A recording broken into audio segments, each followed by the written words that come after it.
8 a.m. on the dot. Good morning, everybody. Good morning. Monday, December 9th. I feel like I just walked out of crypto. I got to be honest with everybody. I feel like I left crypto 13 seconds ago, and here we are getting ready to do the Sliwa show. So, we're moving. Rapid fire this morning. Rapid fire. Thank you so much for being a part of the show. Let me just tell everybody right out the gate. Hopefully, everybody's having a good morning.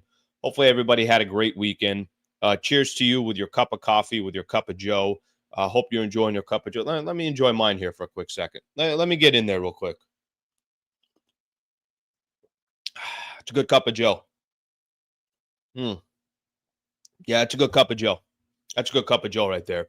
This morning is going to be one of those days. So just to give everybody an idea, there's really a lot of stuff to talk about. I know sometimes I might say there's a lot of stuff to talk about.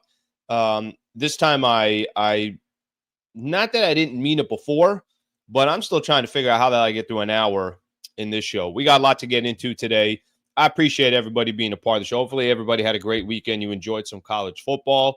You enjoyed some NFL.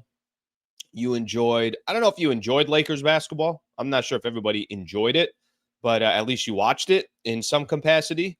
So we'll kind of take our chances there. And then we are going to basically just get through a shit ton of sports today. Let's just put it that way. I'm going to roll up my sleeves. I'm going to talk a lot of sports. I'm going to enjoy doing it. I hope you guys enjoyed as well.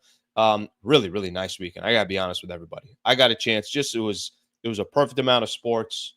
It was a perfect amount of time hanging out with my girl and the dog. Just everything was kind of balanced out perfect. And I got to cap it off with a game yesterday at crypto. All right, you guys can see here what the topics are going to be. Look at this. Look at this. I got this right now. I'm getting fed Price is Right, Bob Barker. So on YouTube, YouTube's going to feed you whatever the hell it thinks it's supposed to feed you. Right now, I'm getting fed Bob Barker, just a lot of Bob Barker. So it's like the showcase showdown. Here's what we got right here. We're going to talk a little bit about the Lakers weekend. They had a loss against the Atlanta Hawks. They had a win yesterday against Portland. To be honest with you, the games are not that interesting. They're really not. The Laker games are not that interesting right now. But I do think there's some storylines that came out that make it interesting. Somebody brought this up. It might have been a couple days ago. I've heard a lot of people bitching and complaining about LeBron. A lot. Like there's been a lot of people complaining about LeBron. And should they rebuild? Should they not rebuild? So I'm going to spend a little time getting Laker fans' thoughts specifically on Bron and when you really want this LeBron era to end. Some people are going to protect him till the end. Others are going to say, can we move on? So I don't know if too many people are having that conversation. I want to have that conversation on the show today. So there's the thoughts on LeBron. Juan Soto signed with the Mets. Juan Soto signed 15 years, just 15 years. Just $765 million deal with the Mets. There are reasons why the Mets signed him. The numbers are absolutely absurd. But it's also why I never thought that the Dodgers were going to come into play. Literally why I thought the Dodgers were never going to really be any factor in those negotiations. So put that to the side. We'll spend a little time of what it means for the Dodgers, what it means for the NL, what it means for a squad like my team, like the San Diego Padres, that Juan Soto is now coming to the NL. The NFL, couple games yesterday were really good, and really it was the two teams that are in LA. Rams got a very impressive win against Buffalo. We'll spend some time on that. I did not see that coming. I'll tell you that right now. And the Chargers hung with the Chiefs. They lost, but they hung with the Chiefs. So I think there is a little bit of, all right, even if they lost the game, there's growing confidence with that team. Talk a little about that. College football playoff. I don't know how you guys feel about this college football playoff, but the first college football playoff is set. I'm loving every second of it, and I'm going to do a little weekend recap, and then we're going to get the hell out of here. So real quick to everybody, good morning. Good morning to you as well. Good morning, Slee and everyone. First day I watch live, no class. Feels like a special occasion. AR24. Welcome, my brother. Welcome, my brother. Good morning to everybody else. Got some more here. Hey, Al's. Good mornings. Okay. Good morning to everybody. Yeah, look up. Everybody pause here for a quick second. Enjoy your cup of coffee. Enjoy your cup of coffee. All right, let's get the show started. So 2 games for the Lakers. I'm going to make this real simple. How I'm going to do this. I'm going to do Lakers for a little bit, and then we'll talk a little MLB because of this news on the Juan Soto deal and everything else. Lakers had two games over the weekend. First game was Friday night. Um, if you guys do remember, I was right here on the show, live on YouTube. You can cut the clip if you want. I was out there with my chest out for no reason saying Lakers are going to beat the Atlanta Hawks. Guys, don't worry. We're going to come back on Monday morning. They'll have gone 2-0. They'll be 14-10. And yes, was it a rough patch? Sure. But they got two. They're going to rebound against the Atlanta Hawks. They did rebound against the Hawks. They did put themselves in a position to win that game. Everybody thought they were going to win that game towards the end. They lost in OT, 134-132. Just bad basketball. I mean, I'm not going to spend too much time. I didn't really learn anything different about this Lakers team over these last 2 days. At least if there's one positive that you want to find or one positive that you want to look for, the only positive that I can find or that I could identify is at least the Lakers didn't get their asses ran to them like they have over these past couple of weeks. They didn't lose by 29. They didn't lose by 30. They didn't lose by 41. They just lost a normal game against the Atlanta Hawks in December, 134-132 in overtime. The thing that sucked about that game is they had stuff that was completely in their control. They could have won that game, probably should have won that game. Anthony Davis, a couple lazy passes towards the end.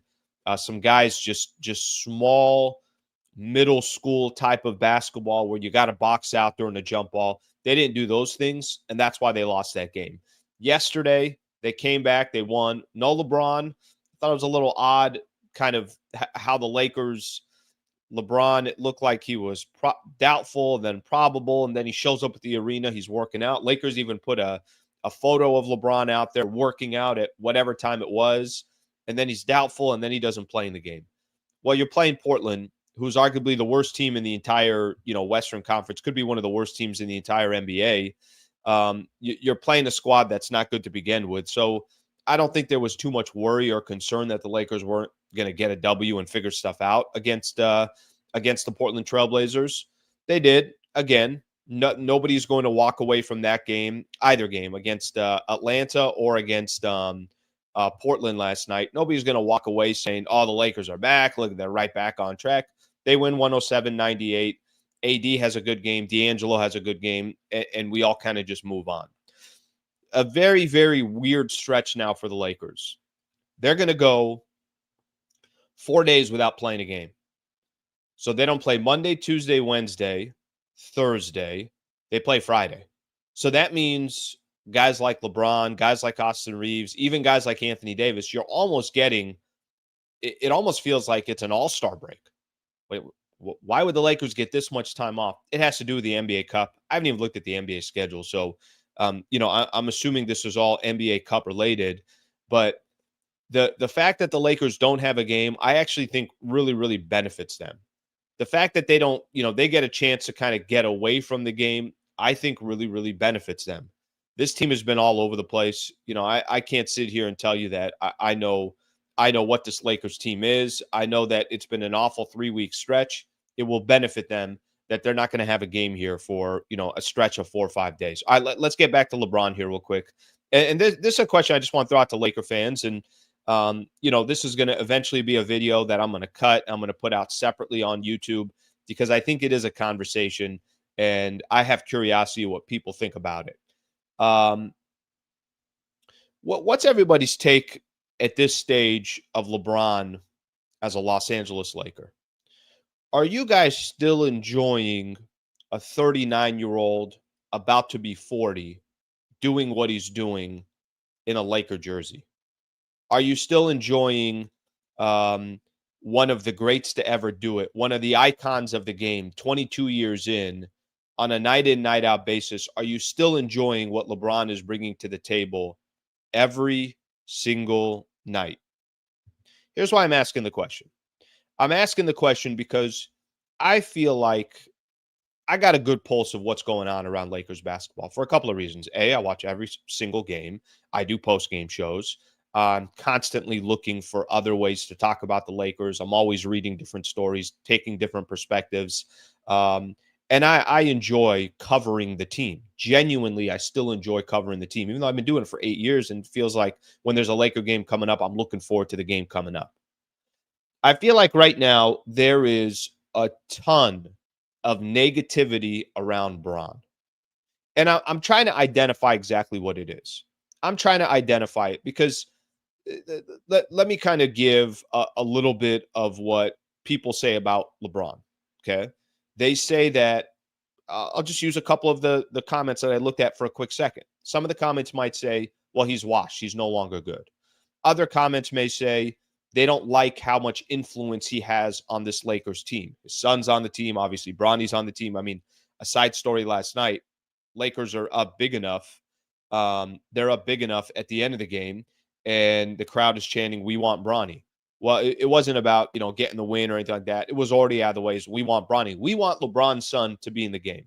So some people, I know there's negativity around LeBron because they feel like he's got too much influence on the team.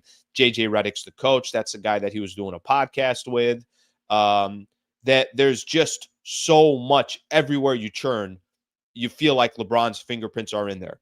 And whether the Lakers team would tell you that that's not the case, whether LeBron would say, I have nothing to do with anything. Okay. I think we could all be smart enough to know Bron does have the power and he should have the power. And Bron uses that power because he does understand he is still box office and there's 41 nationally televised games for the Lakers. And he does understand that every time LeBron James' name is mentioned, whether positive or negative or however you want to look at it, people are talking about him. He's still selling tickets. He's still selling jerseys. He's still selling out arenas. That's what LeBron's still doing. You guys got to understand something. There's a side of this that is strictly basketball. There's the other side of this that's business. And Bron, for 22 years, has been good for both. He's been good for basketball and he's been good for business. But I asked this question to Laker fans because for me, it's more about what do Laker fans want to see? Are Laker fans this era of LeBron James? Because I will tell you this. If you don't have an appreciation or respect of what LeBron has brought to the Lakers in is this his 7th year, I want to say, with the Lakers?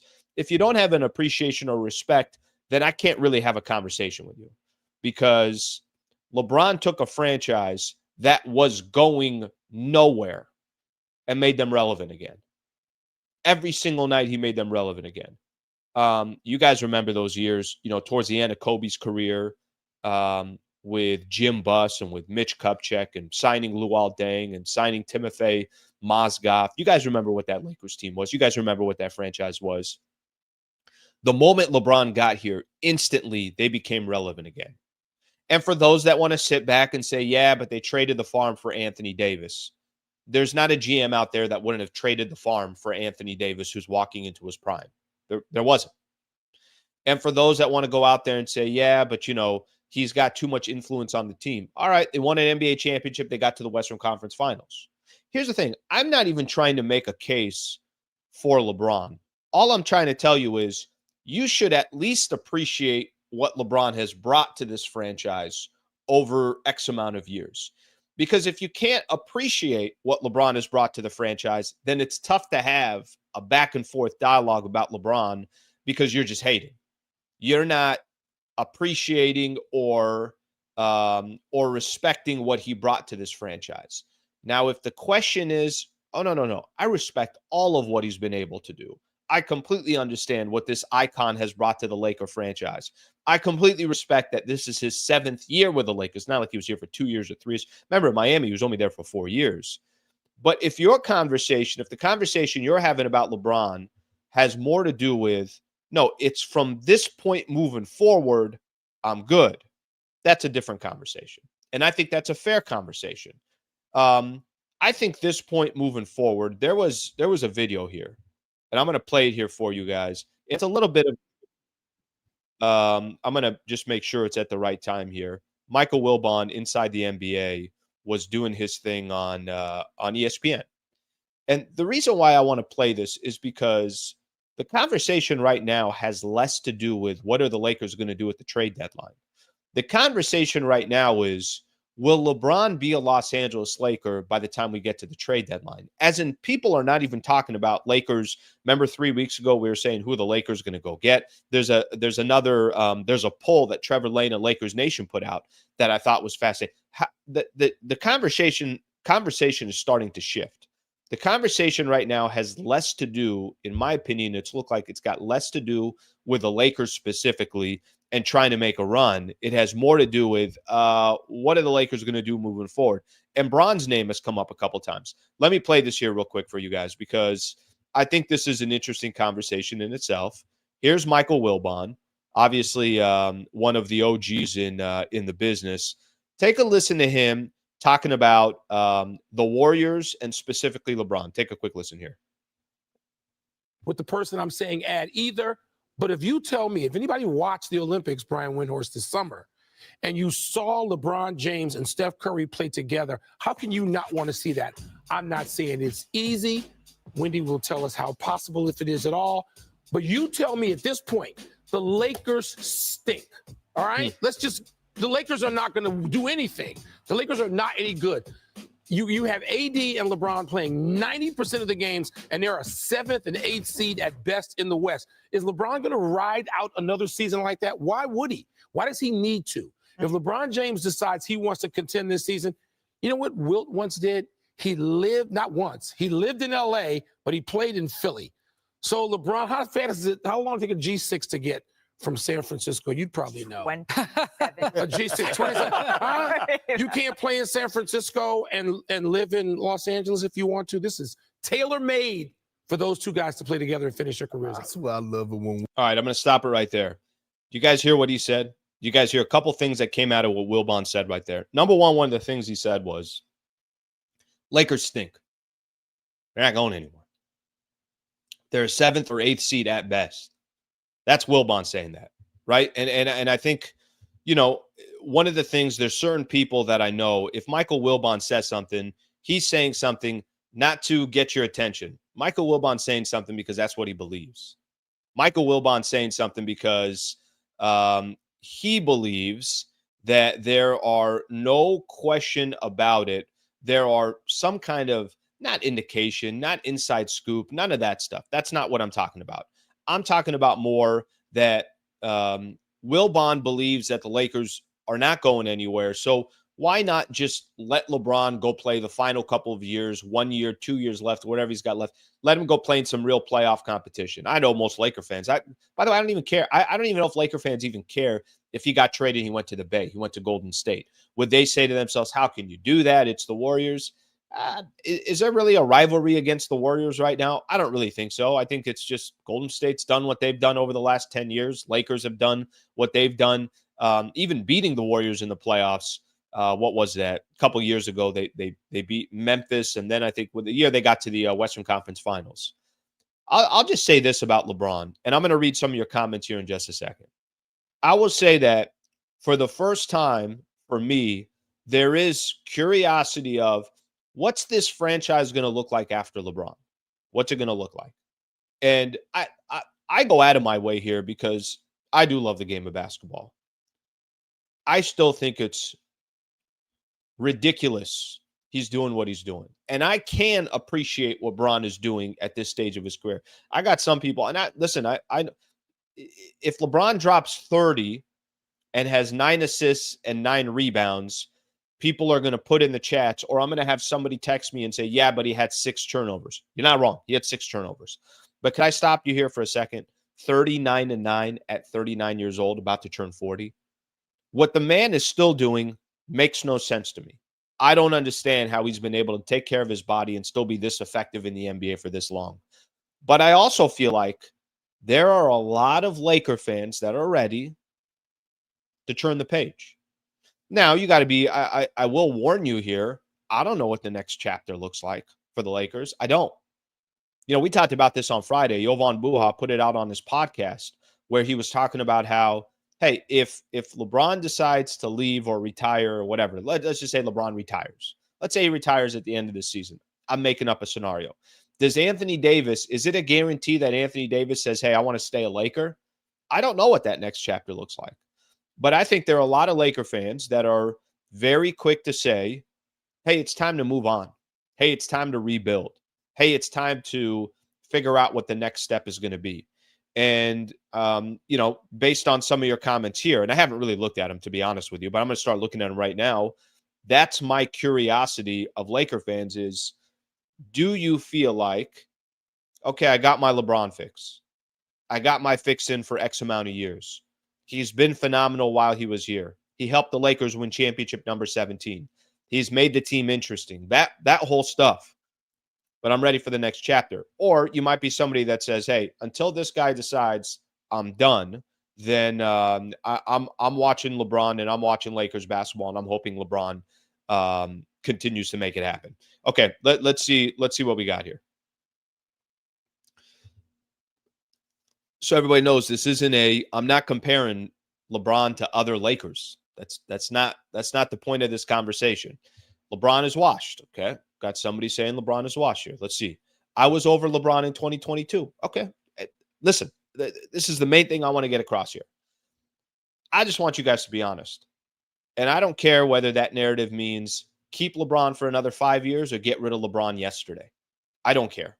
My job is to just, I want a pulse of how you guys feel, and then we'll go from there. So, okay, here's another one. I was over LeBron 2022. Slee, it's time to rebuild. All right, I'm going to go to that tweet here that I got from Trevor Lane. He put out over the weekend, and that's actually, I think, an interesting story. Okay, here's another one. Time to trade. Here's another one. Rebuild now. Okay, here's a good perspective. All the people saying nope, as in they don't want LeBron, remember what it was like before he got there. It was brutal. It wasn't just brutal. Great house is king. It wasn't just brutal. No. It was the worst stretch of Lakers basketball since, I don't know what it was like in the 60s and the 70s, but I know that the Lakers were either winning championships or getting to the finals, probably losing to the Boston Celtics. But I'll tell you this, since the team moved and since Dr. Jerry Buss took over, it was the worst stretch of Lakers basketball by far, not even close. I think Dr. Jerry Buss, since he bought the team in 79, 80, by the way, they won an NBA championship. Magic suited up at center, and he went to Philadelphia without Kareem Abdul-Jabbar in Game 6. From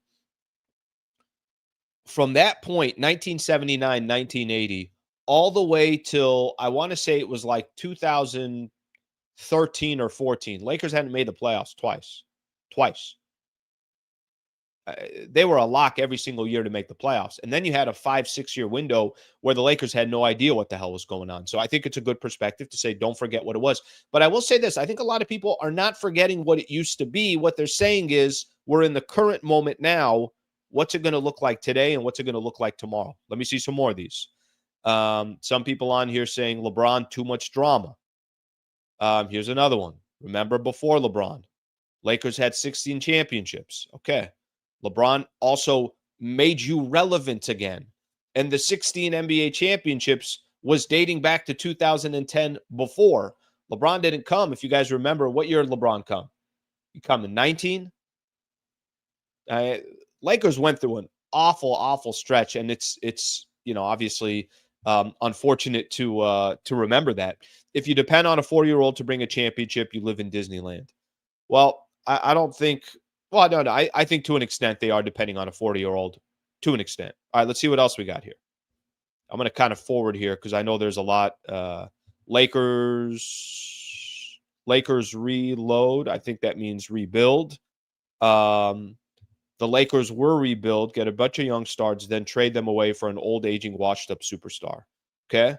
I see what you're saying right there, but if I told you can go back and not make that trade for Anthony Davis and also not have LeBron here, it just wouldn't be a smart decision to do that. What did Julius Randle become? I'm a fan of Brandon Ingram. He's the third best player on the championship team.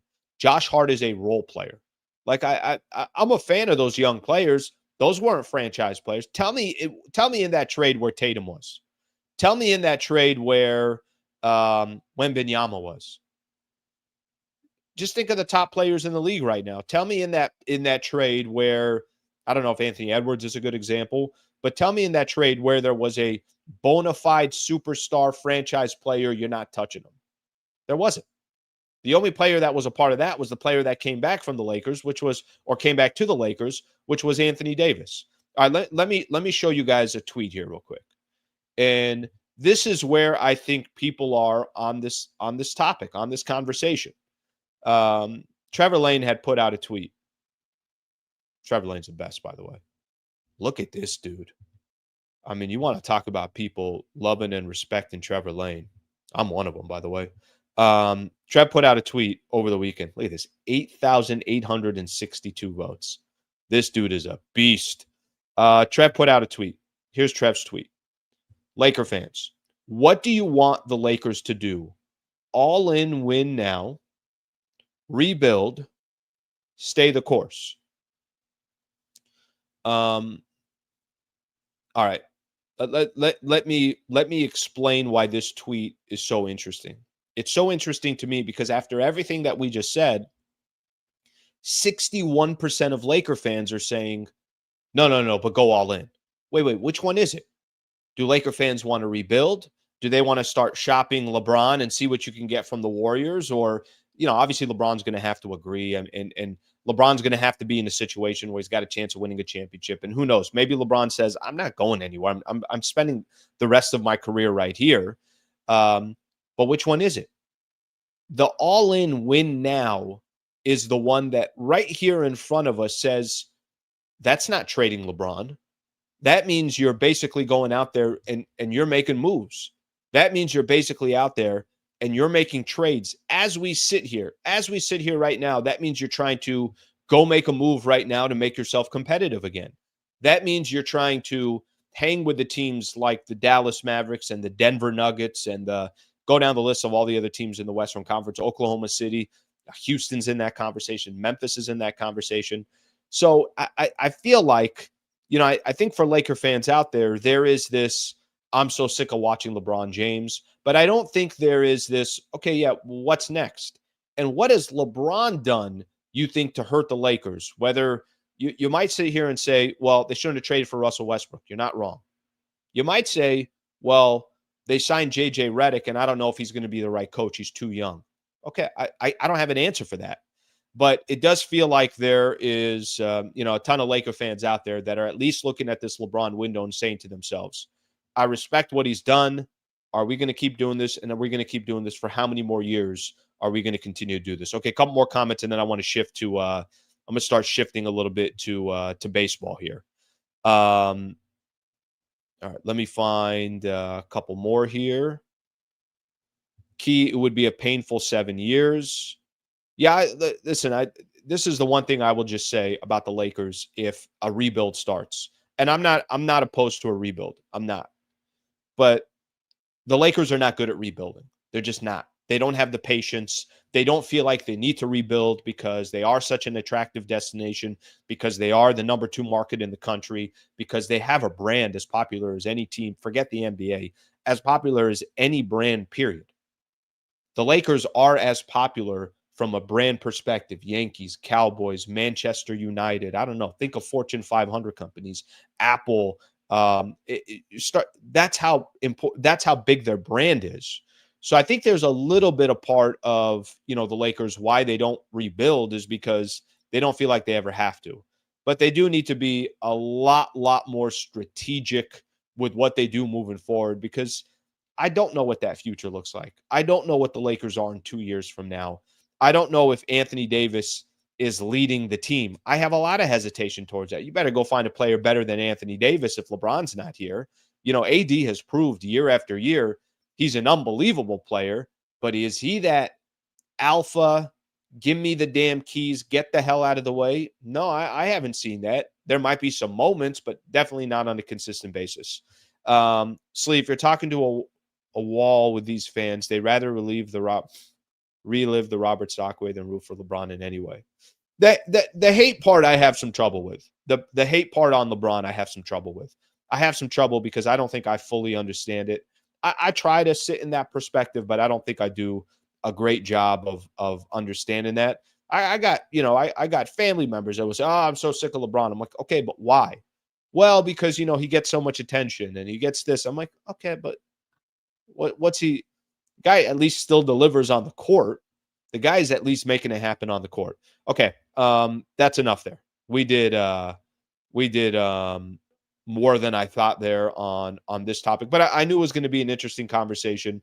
And like I said, and whether you're watching this live or you're watching this later recorded, Your thoughts, A, on LeBron James as a Laker. Are you ready for that chapter to end? Or no, I'm going to play this out. When that man retires, and I hope it's in a Laker jersey. So you guys can feel free to give your thoughts there. All right, let's keep things moving here.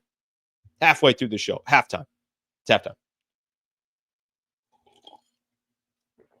You know what we should do at halftime? Halftime, we should all like take a breather, kind of calculate where we are. Hey, what do we think of the first? What are the adjustments we have to make in the second half?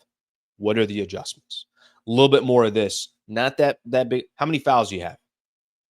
We got to call timeouts. Where's our execution? All right. Yesterday, I'm at crypto, and of course, while I'm at crypto, Juan Soto signs his deal. Okay, I got a lot of angles here on Juan Soto. I want to explain something for those that are saying this is an absurd deal. You're not wrong, by the way. You're not wrong at all. But I got a couple angles I want to take on Juan Soto. First off, let me just give the details, all right? The New York Mets just beat the New York Yankees in a bidding war for a player that the Yankees traded for in the offseason, gave up some good pieces to go get him. Part of the reason why the Padres had a really competitive run this year was because they used Juan Soto as a trade chip and were able to obviously add guys like Michael King. They made a trade, eventually took guys they got in that deal, went out and got Dylan Cease. Kyle Higashioka was really good for the Padres, 17, 18 home runs as a backup catcher, ended up being their everyday starter for a catcher perspective. So they got some players from that deal, and they went out and made a run. The Yankees did everything possible to make sure that Juan Soto stayed in the pinstripes. Okay. I'm going to give you guys a Dodger angle to this in just a second, why they were never going to sign a guy like Juan Soto. But let me just get through this portion. The actual numbers of the deal, okay? Juan Soto got a $765 million deal. It's the largest deal in professional sports history. The contract also includes a $75 million signing bonus.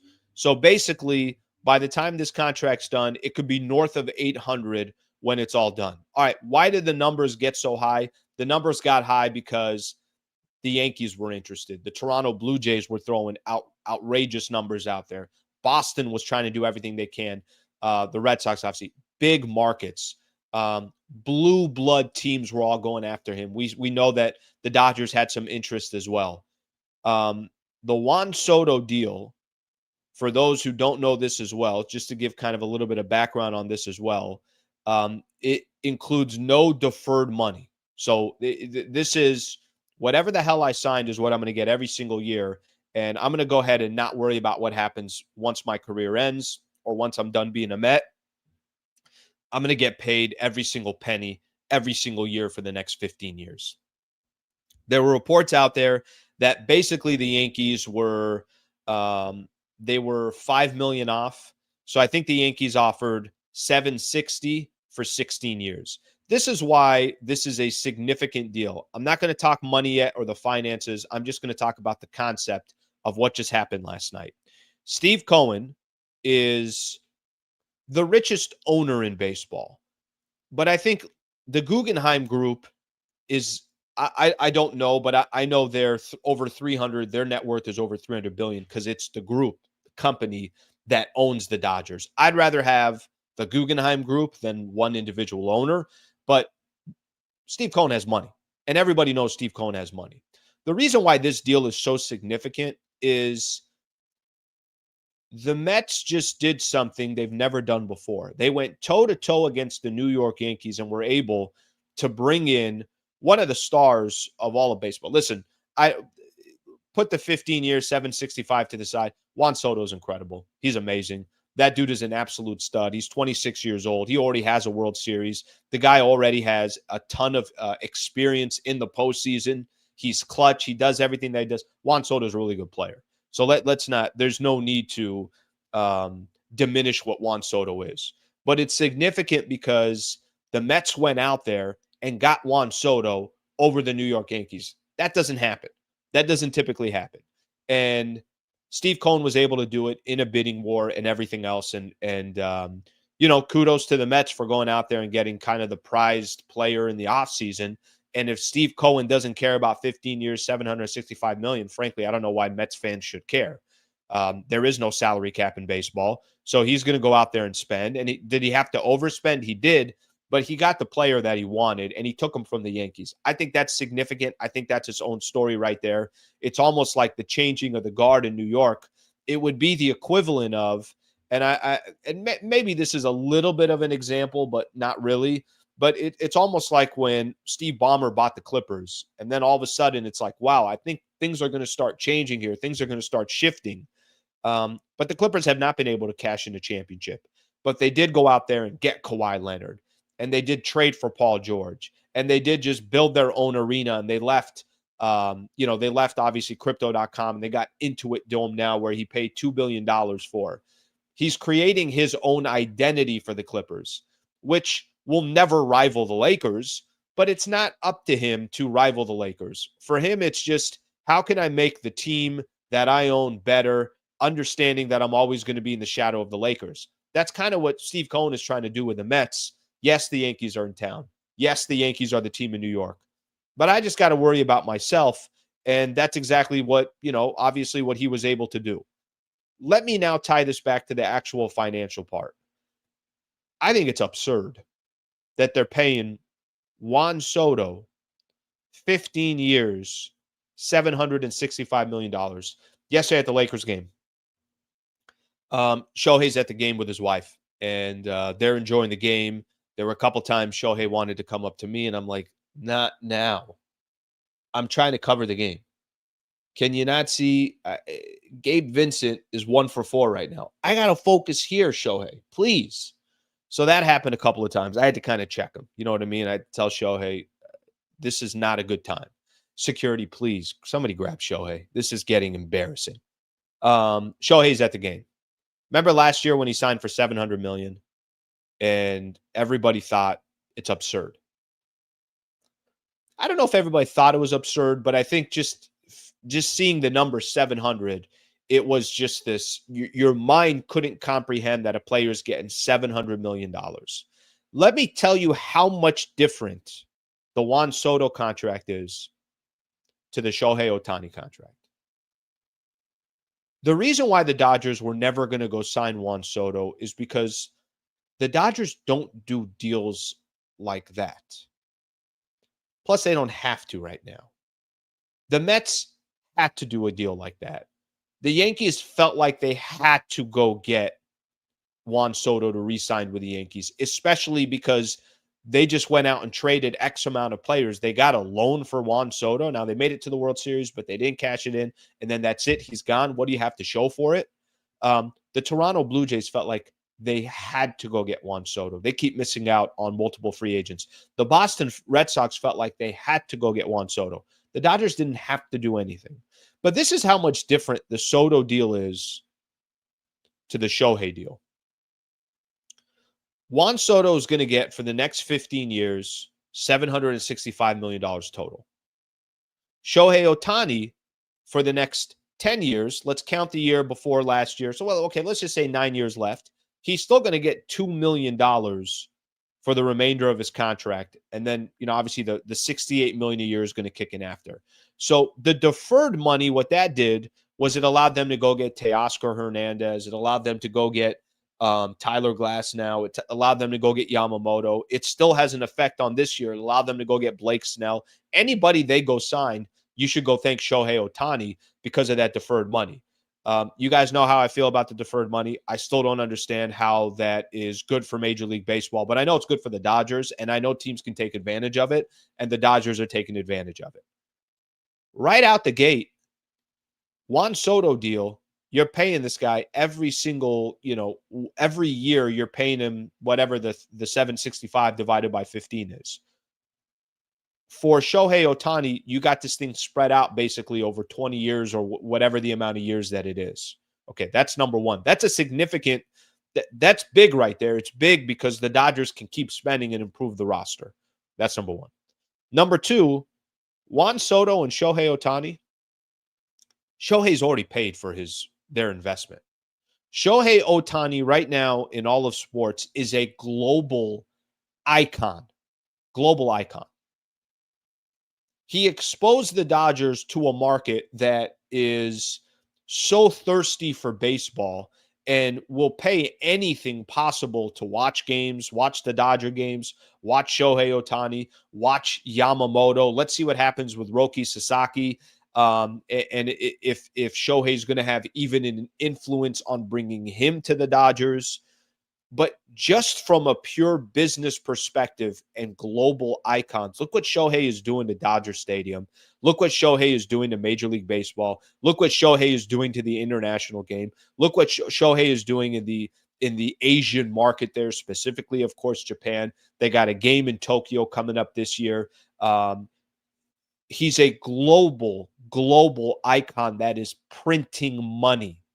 Soto's going to make you money. These are two completely different conversations. And that's not even disrespect towards Soto. That's just how big Ohtani is. Okay, let's talk more about that contract. The reason why Shohei Ohtani got $700 million, he's as good as any pitcher in baseball. He's the best hitter in baseball. He's as good as any pitcher in baseball. He's the best hitter in baseball. He, at least for these next few years, is going to be able to do both. And then when he decides to stop pitching and he's only a hitter, then he'll still be one of the best hitters. He's in the 50-50 club. There is a huge difference between these two players. So as you kind of sit back and you saw what happened last night, of course the Dodgers were not going to go try to sign Juan Soto. Of course they weren't. And if you want to compare the Juan Soto contract to the Shohei Ohtani contract, it's like comparing a stock that's worth thousands of dollars for every stock and a stock that's, I mean, I don't want to say a penny stock, but you guys know what I mean. There's no comparison. And again, it's not Soto's fault. I think any player in Major League Baseball trying to compare to Shohei Ohtani's $700 million deal this morning looks like a discount. It looks like Shohei should have went back to his agent. It should have went back to the Dodgers and said, this contract's just not good enough. Look what Soto got. It's an absurd amount of money that they're throwing to Juan Soto. I know why the Mets did it. I know why the Yankees were trying to do it. I know why the Red Sox were trying to do it. The Dodgers don't have to do it. And there's a reason why the Dodgers didn't do it.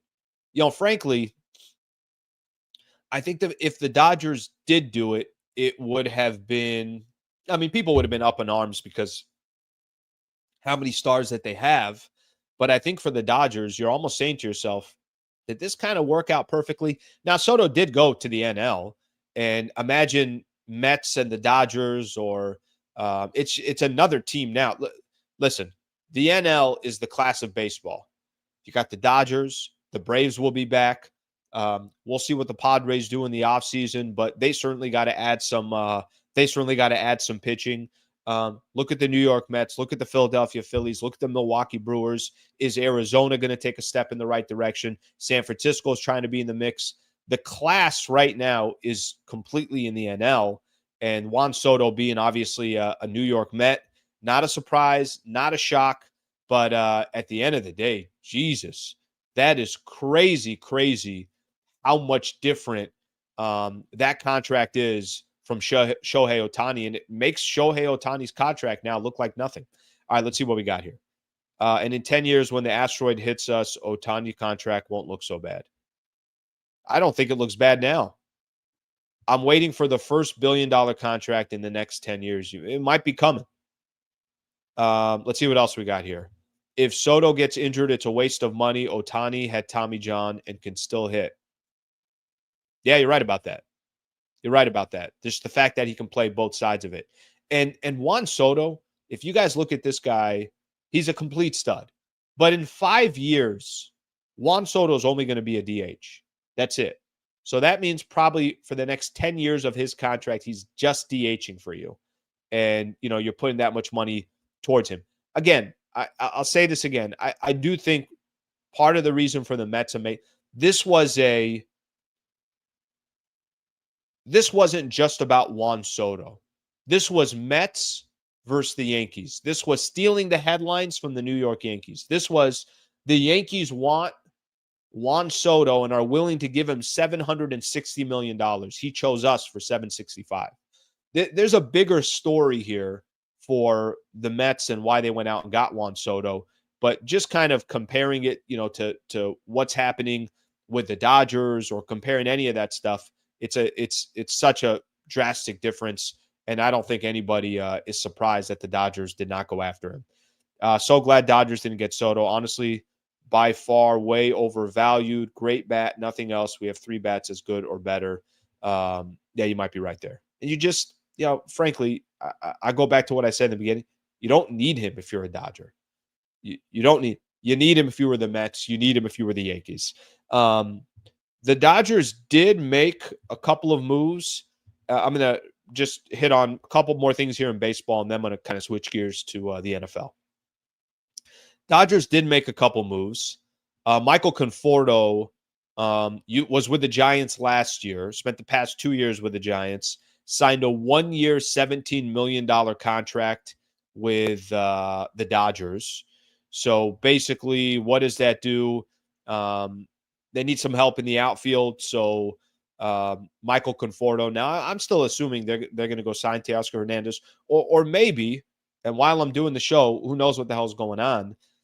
Teoscar. If the Dodgers don't get Teoscar, it's because the Yankees said go overpay for Teoscar, or the Red Sox said go overpay for Teoscar, or the Blue Jays said go overpay for Teoscar. If they don't get him, it's because other teams that didn't get Juan Soto said we got a wad of money and we got to get rid of it, and we have to at least show to our fan base that we got somebody. And Teoscar is a good player, but that's obviously another free agent that will be interesting what happens there. So they did sign Michael Conforto, and they also re-signed Blake Trinan. Where do I see the Trinan thing? It's not in my article. Oh, here it is. Okay. So they re-signed Blake Trinan to a 2-year, $22 million deal. He's 36 years old, by the way, but the dude was a stud in the playoffs, has obviously had a ton of injuries. So I think if you're a Dodger fan out there, getting Blake Trinan back is it's a good move for the Dodgers. Winter meetings start today, by the way, so that's why there's a lot of action going on. I don't know if you guys saw over the weekend too. Willy Adames of the Brewers agreed to a 7-year, $182 million deal with the Giants. A lot of pressure right now on these NL teams. I will say this is one thing that the Dodgers have kind of done to Major League Baseball, and specifically, I think the NL West. They're raising the bar. One of the things that I appreciate coming from a guy like Doug McCain, who runs, obviously hosts all the shows for Dodgers Nation, is when he talked about the Padres, he said that he respected the fact that ownership group was saying, even though the Dodgers are in their golden era, we're going to try to compete with the Dodgers right now. We're not going to wait. Because, by the way, how do you predict when this era is going to end? All eras end. It just doesn't look like it's coming anytime soon for the Dodgers. But you see the Giants trying to do everything they can. The Arizona Diamondbacks were basically all in. The San Diego Padres have been all in these last couple of years. The Dodgers have raised this bar where it's, if you want to be mediocre in the division, yeah, you're not going to be anywhere. And that doesn't guarantee the Giants anything or Arizona anything. But the entire NL now, all the teams that I listed, if you're trying to hang with the elite in the NL or the elite in baseball, you're staring up. It's the Dodgers first and everybody else. They have raised the bar for everybody. All right, let's keep looking here.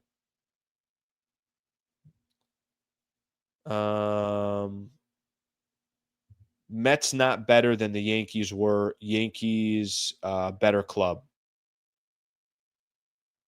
Dodgers just drove up the price of Soto. You might be right, but I got to be honest with you. I don't think it was going to come down to the Dodgers, because you know who drove up the price for Juan Soto? The Yankees wanted him. The Mets wanted him. The Red Sox wanted him. Those are two of those franchises are the blue bloods of baseball. Two of the most popular franchises are the Red Sox and the Yankees. And then the third franchise in the Mets has the richest individual owner in baseball that was going to do everything he can to go get Juan Soto. That's what drove up the price. So the only way the Dodgers were able to really drive up the price, if the Dodgers were saying, hey, we'll give you 10 years, $600 million. And you got an option after 5 years to go sign another 10-year deal with anybody else. That's what I think would have driven the price. But Juan Soto didn't need the Dodgers to drive up the price. He already had the Blue Bloods, and he already had Steve Cohen of the Mets. And even Toronto. Toronto is, obviously the Blue Jays are representing all of Canada, and they're trying to get their star, and they missed out on Shohei Ohtani, so there's a lot that comes into that. All right, one or two more comments here, and we're going to keep this thing going. By the way, thank you for being a part of the show. If you guys have yet to subscribe to the channel, please subscribe to the channel. I think right now I'm averaging about 800 subscribers a month over these first couple of months that I've been doing this year. That's a great freaking start, man. Very, very encouraging, and I appreciate you guys doing that. But if you have not yet subscribed, please subscribe to the channel. It helps the channel a ton. And as you guys know, obviously I'm putting a lot of effort towards the channel. This is my new day-to-day biz. I'm enjoying it. I'm loving it. And I'd love for you guys to be a part of the journey as well. So I appreciate it.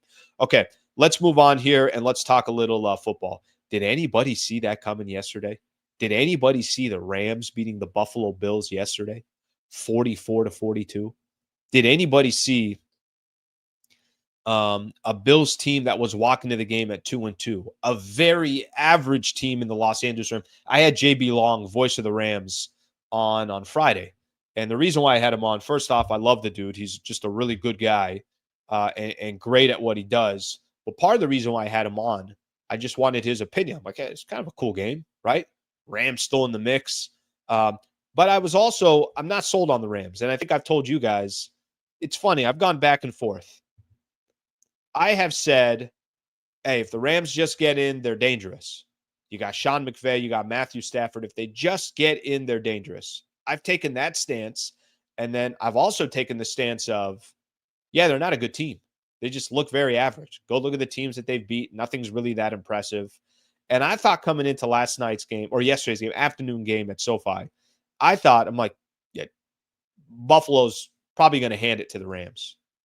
Buffalo couldn't get a stop if their life depended on it, and the Rams win the game 44-42. Puka Nacua, 12 receptions, 162 yards. Matthew Stafford got time and basically threw the ball wherever the hell he wanted. 320 yards, 2 touchdown passes. Nice running from Kyren Williams, Blake Corum. They got a little bit of help. Even Puka got a run as well. They get 127 yards on the ground. This is two things that I take away from this game. First off, maybe Rams are the team that I said earlier that then I went away from, was if they just get in, they're dangerous. But two things really stood out to me. Number one, if you want to play finesse ball with the Rams, you got a chance of losing. And the style to play against the Rams is get pressure on Matthew Stafford, run the ball down the Rams' throat, control clock, control pace, control tempo, and certainly Buffalo didn't do any of that yesterday. The other thing that I noticed, Buffalo, how the hell are you going to hang in the AFC if you can't get off the field with your defense? The problem with Buffalo, so right now, if you told me Buffalo's playing Baltimore, I'll take Baltimore. Right now, if you told me Buffalo's playing Pittsburgh, okay, maybe a coin toss there. KC, I'm going to give KC the advantage until KC loses. But if you're the Buffalo Bills, that's not playoff football.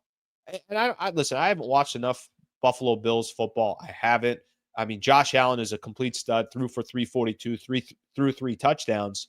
You got to play defense when you get to the postseason.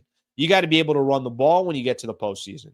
You got to muddy the water when you get to the postseason. Buffalo wasn't able to do that at all. I thought Sean McVay's play call, the play of the game by far the play of the game.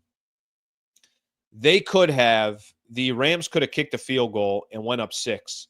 This is with a couple minutes left in the game. And it was a 4th and 5. And instead of kicking the field goal, basically Sean McVay said, we're going for the throat. We're going for the kill. They got the first down, and then they eventually did take that 6-point lead. Bills still had a chance, and just an idiotic play call by the Bills. They have all 3 of their timeouts. They try to run the ball and had to use one of their timeouts. You got to throw the ball in the end zone basically 3 times or hurry up and kick a field goal because you need 2 scores. I thought their play calling was idiotic, but I give them a lot of credit. I also, I've said this before, and you guys know how I feel about the Chargers, and that was the Sunday night game yesterday. Still devastated. I swear on my life, anytime I see that logo, still devastated that the Chargers are not representing San Diego again. I despise their owner in Dean Spanos, but I'm going to give credit where credit's due. That's another game that I thought the Chargers, I'm like, damn, okay, they lost, but they only lost by a field goal that hit the post at the end of the game. A low scoring, kind of an ugly game, which is the way I think you want to win in the playoffs, which is kind of what Harbaugh brings to the table. He's going to have his own style of football that is successful and will be successful in the playoffs. I thought the Chargers were impressive last night. Lose 19-17 to the Chiefs. I thought it was a really, really good game, and was not expecting it to be a good 13-0 at the half. Chiefs looked like they were in complete control. Chargers come out, score 2 touchdowns to start that third quarter, and the next thing you know, you have a dogfight. But it's as even as a game as you can have. Justin Herbert threw for 213 and a touchdown. Patrick Mahomes threw for 210 and a touchdown. Running total rushing yards for the Chargers, 94. Total rushing yards for the Chiefs, 96. I mean, it's as even as a game as you can get, and you're at Arrowhead and you're on the road. I thought it was an impressive performance by the Chargers. Okay, we're getting towards the end here of the show, so I do want to do. Did I miss anything here? College football playoff. I'm going to wait till tomorrow. Tomorrow I'll do it just because we're rushing through everything, and no need to rush through that. I think that's going to be a kind of its own little separate conversation. All right, weekend recap. I'm not going to get into the college football playoff just yet. Do I just do it? No, you know what? No, screw it. It was too big of a part of the weekend. We're going to do the college football playoff. College football playoff is set. So Arizona State, Oregon, Boise State, and Georgia all get buys. Watching the SEC championship game, phenomenal. Georgia versus Texas. Watching the, even the Big Ten championship, Oregon State versus Penn State, really, really entertaining. I love this format that we have. Is it going to take a little bit of does it make the regular season a little bit less than? Yeah, because Alabama almost got into the playoff with 3 losses. So is it going to take away a little bit of that where you almost have to go undefeated or have 1 loss? Sure, it is. But I don't really care. I'm looking forward to seeing Clemson, Texas, Tennessee, Ohio State, SMU, Penn State, Indiana, Notre Dame. And these are home games. How cool is that going to be?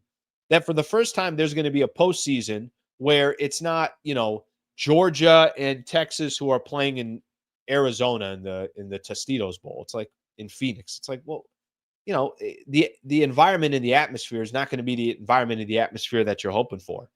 But I think now Notre Dame's going to have a home game against Indiana. How cool is that going to be? Penn State's going to have a home game against SMU. How cool is that going to be? You got these other schools that are just waiting to obviously go. I think it's going to be phenomenal. I think that part's going to be really, really cool. It's going to be exciting to watch. I hope that, this is going to be the model moving forward. And are there some things that they have to clean up? Sure. Strength of schedule. How much do you take into effect what conference somebody's in? How many SEC teams do you let in versus a Mountain West school? They're going to have to figure out a lot of stuff, but I think the concept they have down, and it will improve as we go. Okay, let me keep going on some of this weekend recap. Brandon Ingram out indefinitely with an ankle sprain. How about this? They just got DeJounte Murray back. No one has any idea when Zion Williamson's coming back. The Pelicans, I really, really did believe, have a really competitive team coming into the season. Now look at them. I think it's kind of wild to see what's happening in New Orleans. And I know Brandon Ingram's been one of those players where it's like, hey, I think this guy's going to be part of trade bait, so we'll see what eventually happens. I thought this was a weird game over the weekend. Nikola Jokic scores 56 points, and then the Wizards lose to the Washington Wizards, or the Denver Nuggets lose to the Washington Wizards. Look at this quote that he had. They ended up winning yesterday. He said, in my country, where I'm coming from, after this kind of stretch, you're going to get a paycheck that is a little bit less than you had hoped. Maybe that's what we need to do. Maybe a little motivation. I love that Nikola Jokic, of all players out there, is basically saying, hey, our team's not playing good enough. Why don't we just cut the paycheck of some of these NBA players? That's going to help. I don't know if Nikola Jokic knows that there's an NBA players union, and I'm pretty sure that's not going to pass. I'm pretty sure that's not going to fly. Final thing I want to get into, and then I'll look at a couple of your guys' comments I want to call tonight. I thought this was an interesting story as well. Warriors start Jonathan Kuminga over Draymond Green. If there's one thing that I could say, if you're a Laker fan out there, there's a little bit of positive news. There's a lot of average teams right now in the West. So the top four are killing it. OKC, 18-5. Memphis, 17. Memphis is balling out. Houston, 16-8. They look good. Watch out for Dallas. They've won 7 games in a row. 9 of their last 10. They're 16-8. After that, Golden State, up and down. They're 4-6 in their last 10. Clippers have lost 2 games in a row. Denver's 5-5 in their last 10. Lakers 3-7. We know that. Minnesota's 5-5. Phoenix is 3-7 in their last 10. Sacramento's 4-6 in their last 10. A lot of average teams right now in the West. And, unfortunately for the Lakers, they're just trending in the wrong direction. And even teams that I'm saying are average, like Denver, blew out the Lakers. Like Phoenix blew out the Lakers. So there, unfortunately, are a lot of teams that have, even Minnesota blew out the Lakers. There's teams that are average that are still beating the Lakers. But the only good news is they're 8th in the Western Conference. It's not like, they're 5 games back from getting out of the play-in bracket.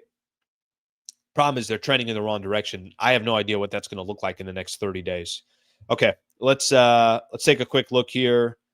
Final ones here, and then we're going to call it a day. I know I had a couple supers here. Let me get to that real quick.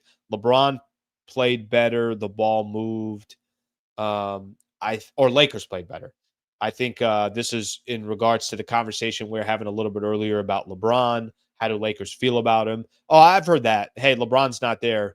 The ball's going to move now. It's not stuck in his hands. You're not wrong there. I just don't know how many games Lakers are going to win if LeBron's not in the lineup. Thank you for the super, brother. Let me get another super in here. Let's be honest. He got overpaid. Great hitter, but awful base runner and awful defender. Beast mode, I don't disagree with you at all. Of course he got overpaid. He just got very lucky that all the teams that were going after him have deep pockets. They're very popular franchises, and they want to be able to go back to their fan base and say, we got Juan Soto. Only one team can do that. It's the New York Mets that are obviously able to do that. All right, let's see what we got here. Get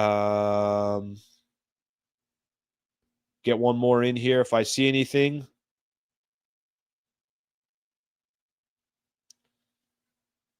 All right, that's it. I think we're done. Guys, I appreciate it. Thank you for hanging out for a full hour. What did we go? Hour 4, hour 5 today. I'm back on tomorrow. So this week's going to be a little bit different. This week is no Laker game. So I'm going to continue to do the show, obviously starting at 8 a.m. I might have some additional content. It just kind of depends. If I feel like if there's anything specific that I want to get into, probably more Laker centric. I might do some videos that are not on the live, but just kind of post them out there. We'll see how it goes. But nonetheless, I'm back on tomorrow morning at 8 a.m. Thank you very much to everybody that hung out for a full hour. Anybody that ended up watching this later on, awesome. I appreciate you guys doing so as well. Please make sure you take 2 seconds to subscribe to the channel. Let's keep growing this channel. You guys, I want to make sure you guys understand something. I'm all in on this channel. I'm rolling up my sleeves. I'm trying to make it happen. You guys are a lot to do with the success of this channel. So please subscribe. Please like, turn those notifications on. You're going to know when I'm putting out a video. Thank you. Have a great rest of your morning. And I hope you guys get off to a great start on your Monday. Thank you, everybody.